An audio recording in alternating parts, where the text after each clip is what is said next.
Hello दोस्तों, आज हम बात करेंगे एक ऐसी फिल्म की जिसमें हॉरर, सस्पेंस और रोमांस की भरपूर मात्रा है। ये फिल्म आपके दिल की धड़कन को तेज कर देगी और दिमाग को सोचने पर मजबूर कर देगी। वीडियो को लास्ट तक जरूर देखें।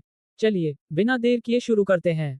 जयराज अवस्थी एक डिटेक्टिव है जो अपनी बीवी और बच्चे के साथ रहता है। अवस्थी को एक डबल मर्डर केस में पुलिस की सहायता करने के लिए उसको एक अवार्ड दिया जाता है। एक न्यूज रिपोर्टर पूछता है, सर कोई ऐसा केस हैंडल किया है जिसने आपको भी हिला दिया हो? अवस्थी कहता है, ऐसा कुछ नहीं होता है, हर केस के पीछे एक लॉजिक होता है। कहानी 5 साल पहले पास्ट में शिफ्ट होती है। आदित्य रावत हॉस्पिटल में एक मैनेजिंग डायरेक्टर है जो अपनी बीवी श्रुति के साथ अभी अभी एक नए घर में शिफ्ट हुआ है। श्रुति को कभी कभी दौरे भी पड़ते हैं जिसके लिए आदित्य उसको इंजेक्शन लगाता है और दवाएं भी देता है। एक दिन श्रुति घर में अकेली होती है। मिक्सी अपने आप चलने लगती है। वह उसका प्लग भी निकाल देती है, फिर भी मिक्सी चलती रहती है और उसका जार निकलकर श्रुति की तरफ आता है जो दीवार पर टकरा जाता है और एक क्रॉस का निशान बना देता है। श्रुति काफी डर जाती है। अगले दिन अवस्थी आदित्य के घर पर पहुंचता है और कहता है, कोई प्रॉब्लम हो तो लोग पुलिस के पास जाते हैं, लेकिन आपने एक डिटेक्टिव को क्यों फोन किया? श्रुति कहती है, नहीं, यहाँ जो हो रहा है वह बिल्कुल अलग है। एक दिन जब हम लोग शॉपिंग करने गए थे तो वहां झूमर गिर गया और उसके क्रिस्टल ने क्रॉस का निशान बना लिया था और वह उसको कल मिक्सी वाली भी घटना बताती है। अवस्थी कहता है, अगर आगे भी ऐसा कुछ हो तो आप मुझे बेज कॉल कर लेना, और वह वहां से चला जाता है। अवस्थी अपने असिस्टेंट सोनू से रावत हाउस के 1 किलोमीटर रेडियस की मैप डिटेल लाने के लिए कहता है और खुद शॉपिंग वाली जगह और चर्च में जाकर खोजबीन शुरू कर देता है।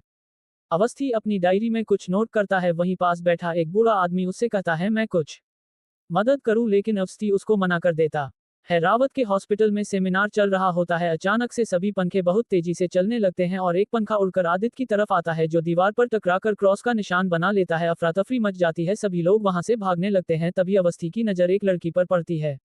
अवस्थी सीसीटीवी रिकॉर्डिंग से उस लड़की की फोटो निकाल लेता है और सोनू से कहता है, मैंने इसको एक दिन चर्च में देखा था। अवस्थी सोनू से उस लड़की के बारे में पता लगाने के लिए कहता है। सोनू उस लड़की का पीछा करके उसका नाम, एड्रेस और पूरे दिन वह क्या करती है सब कुछ पता कर लेता है और अवस्थी को फोन करके उसका नाम मैरी मैथ्यू बताता है। इसके बाद अवस्थी चर्च में फादर से मेरी के बारे में पूछता है। फादर उसको बताते हैं, मेरी किसी आशा नाम की संस्था से जुड़ी है जो हैंडीकैप लोगों की मदद करता है और हर बुधवार को वह उन लोगों को यहाँ लेकर आती है। अब अवस्थी मैरी से मिलकर पूछता है, जिस दिन पंखा वाला इंसिडेंट हुआ था आप वहां सेमिनार में क्यों गई थी? मैरी बताती है, हमारी संस्था काफी दिन से किसी मेडिकल इंस्टीट्यूट या हॉस्पिटल से जुड़ने की कोशिश कर रही है, इस वजह से मैं वहां गई थी। अवस्थी उससे कहता है, आप किसी आदित्य रावत और श्रुति को जानती हो? लेकिन वह जानने से मना कर देती है। इसके बाद अवस्थी और सोनू मिलकर रावत और मैरी दोनों पर नजर रखने लगते हैं। एक दिन अवस्थी रावत और मैरी को आपस में टकराते हुए देख लेता है, लेकिन रावत वहां से अपनी कार में चला जाता है और अचानक मैरी को पता नहीं क्या हो जाता है। वह रावत के पीछे दौड़ने लगती है। उसी रात अवस्थी रावत से कहता है, मैंने आपसे मैरी के बारे में पूछा था लेकिन आपने उसको पहचानने से मना कर दिया था। वह उसको दोनों की फोटो दिखाता है। रावत कहता है, यह अंजलि मल्होत्रा इंडस्ट्रियल राकेश मल्होत्रा की बेटी है, वह मेरी फैमिली फ्रेंड है। अगर तुमने इंटरनेट पर सर्च कर लिया होता तो मेरे पास आने की नौबत नहीं होती। अवस्थी इंटरनेट पर सर्च करने लगता है और उसको पता चलता है अंजलि तो कोई और ही है जो शहर छोड़कर जा चुकी है। वह दोनों की फोटो को देखता है। तभी बूढ़ा आदमी फिर से वहां आ जाता है और कहता है, सवाल यह नहीं है कि ये दोनों एक सी लगती हैं, सवाल यह है कि इन्हें रावत से क्या प्रॉब्लम है। अगले सीन में रावत अपने घर में खून के निशान और सामान बिखरा हुआ देखता है। तभी उसकी नजर बालकनी में बैठी श्रुति पर पड़ती है। वह वहां से कूदकर भाग जाती है। आदित्य उसको पकड़ने के लिए जाता है। तभी वहां अवस्थी भी आ जाता है। वह भी श्रुति को पकड़ने के लिए पीछे पीछे निकल जाता है। श्रुति भागते हुए हाईवे पर पहुंच जाती है। वहां पीछे से एक ट्रक आता हुआ दिखाई देता है। तभी अवस्थी उसको धक्का देकर वहां से हटा देता है और वह लोग उसको लेकर घर आ जाते हैं। आदित्य बताता है, श्रुति कुछ टाइम से बीमार और डिप्रेस्ड है, कभी कभी उसको दौरे भी आते हैं, इसी वजह से उसको शिमला से यहाँ लेकर आया था, लेकिन यहाँ भी आए दिन कुछ ना कुछ हो ही रहा है। अवस्थी उससे पूछता है, अंजलि आपकी फैमिली फ्रेंड है, कोई आइडिया है वह ये शहर छोड़कर क्यों चली गई? आदित्य कहता है, पता नहीं, उसका इस केस से क्या लेना देना है? अवस्थी कहता है, बस यही तो पता लगाना है। तभी वहां डॉक्टर आ जाती है और वह आदित्य को बताती है, जैसा आपने मुझे बताया था ऐसा कुछ नहीं है, बल्कि खुशखबरी है, श्रुति तो प्रेग्नेंट है। इधर आदित्य श्रुति से पूछता है, जब हमारे बीच कुछ हुआ ही नहीं था तो तुम प्रेग्नेंट कैसे हो गई? श्रुति उससे कहती है, मेरे बर्थडे वाले दिन ऐसा हुआ था। फिर श्रुति अपना सिर दीवार पर जोरों से पटकने लगती है। आदित्य उसको रोकने की कोशिश करता है लेकिन वह उसका गला पकड़कर दूर फेंक देती है। तभी आदित्य जोर से चिल्लाता है और श्रुति नॉर्मल हो जाती है। इसके बाद अवस्थी अंजलि की एक फ्रेंड से मिलता है। वह उसको बताती है, अंजलि और मैं फर्स्ट ईयर से ही साथ थे, वह कॉलेज में एक लड़के को पसंद करती थी। एक दिन पार्टी में अंजलि ने उस लड़के को किसी दूसरी लड़की के साथ देख लिया था और गुस्से में वह चली जाती है। 1-2 दिन जब उसका फोन नहीं आया तो मैं उसके घर गई और आंटी ने बताया पार्टी वाले दिन अंजलि का एक्सीडेंट हो गया था और सब कुछ ठीक होने के बाद वह ये शहर छोड़कर चली गई थी। अगले सीन में अवस्थी सोनू को एक फोन करके पुलिस स्टेशन से अंजलि के एक्सीडेंट की कॉपी तुरंत लाने के लिए कहता है। सोनू उस कॉपी को पढ़कर बताता है, अंजलि का एक्सीडेंट जिस ट्रक से हुआ था उसका ड्राइवर रमाकांत अंजलि को खुद पास वाले हॉस्पिटल में लेकर गया था, जहां उसका इलाज हुआ था। अवस्थी कहता है उस ट्रक ड्राइवर पर कोई क्रिमिनल केस नहीं लगा है, मुझे पूरी उम्मीद है रिपोर्ट चेंज की गई है और इसके कुछ पन्ने भी फाड़े गए।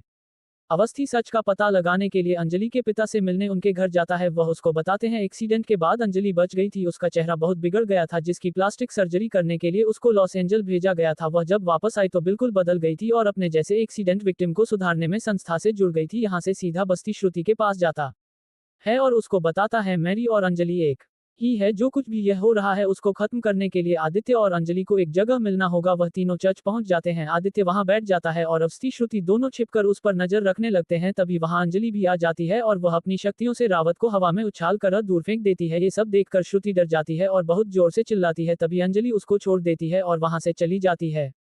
अगले सीन में अवस्थी उस एक्सीडेंट वाली जगह पर पहुंच जाता है। तभी वहां बूढ़ा आदमी फिर से आ जाता है और कहता है ऐसी कौन सी बात है जो तुम्हें यहाँ खींच कर लाई है। इस कहानी का हर पहलू तुमने सुना है, सिर्फ ट्रक ड्राइवर को छोड़कर जो इस हादसे का अकेला आई विटनेस है। अवस्थी उस ट्रक ड्राइवर से भी मिलता है जो उसको बताता है एक्सीडेंट के बाद मैं खुद उस लड़की को हॉस्पिटल लेकर गया था, उसकी बॉडी पर जानलेवा घाव थे। सुबह पता चला लड़की बच गई, फिर मैं वहां से निकल आया। उस एक्सीडेंट के बाद से किसी ने मुझे नौकरी पर भी नहीं रखा था। अवस्थी हॉस्पिटल में जाकर रावत से पूछता है अंजलि की बॉडी पर बहुत जानलेवा घाव थे लेकिन रिपोर्ट में कुछ नहीं था। अंजलि अपनी जान बचाने वाले को थैंक यू बोलने की बजाय उस पर हमला क्यों कर रही है, ये वही सवाल है जिसके जवाब तुम देना नहीं चाहते हो, लेकिन याद रखना सच तो मैं जानकर ही रहूंगा। रावत के वहां से जाने के बाद अवस्थी हॉस्पिटल के अंदर जाता है। उसे वहां पर कुछ अजीब सा महसूस होने लगता है और वह कमरा नंबर 11 में जाकर एक क्रॉस के चिन्ह को देखता है। अगले दिन वह एक बूढ़े कपल से मिलता है। अगले दिन राकेश, आदित्य और श्रुति के साथ हॉस्पिटल पहुंचते हैं जहां अवस्थी पहले से ही मौजूद होता है। अवस्थी उससे कहता है मल्होत्रा, आपको यहाँ देखकर मेरे सबसे बड़े सवाल का जवाब मिल गया कि इतनी कम उम्र का एक मामूली सा डॉक्टर मैनेजिंग डायरेक्टर कैसे बन गया। मल्होत्रा वहां से भागने लगता है। तभी वहां अंजलि आ जाती है और वह अपनी शक्तियों से सभी को इधर उधर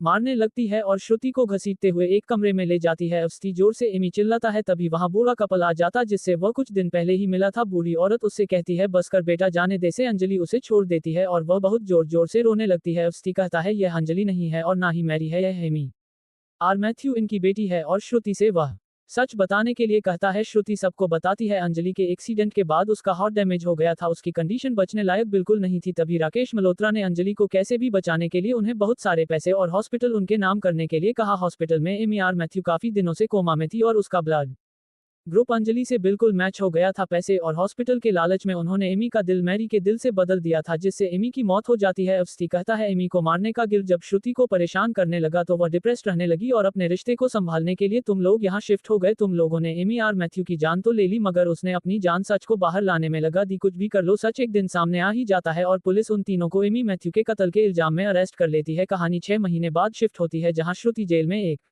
लड़के को जन्म देती है जिसे अवस्थी अपने साथ घर ले आता है और फिल्म यही खत्म हो जाती है। तो दोस्तों, फिल्म की शुरुआत में अवस्थी के साथ जो लड़का आपने देखा था वह श्रुति का ही बेटा है जिसे उसने जेल में जन्म दिया था और जो बूढ़ा आदमी बार बार देखते थे वह अवस्थी के पिता थे जो खुद एक डिटेक्टिव थे। अवस्थी उनको बार बार इमेजिनेशन करता था। अगर आपको यह वीडियो पसंद आया हो तो वीडियो को लाइक करें, कमेंट करें और चैनल को सब्सक्राइब करना बिल्कुल ना भूलें।